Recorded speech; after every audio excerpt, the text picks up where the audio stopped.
Welcome to DelfStack. In this tutorial, you will learn how to take screenshots in Ubuntu. Whether you are a beginner or an intermediate user, this guide will cover everything you need to capture your screen efficiently. When you are ready to take a screenshot, press the print screen key on your keyboard. You will then have the option to capture either the screen and select a specific area.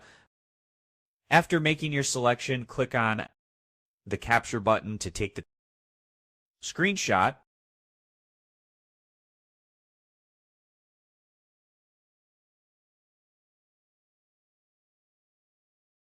By default, your screenshot will be saved in the Pictures folder.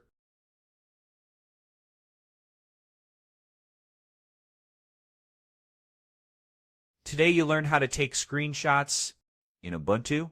Like and subscribe to DelfStack for more Linux tips,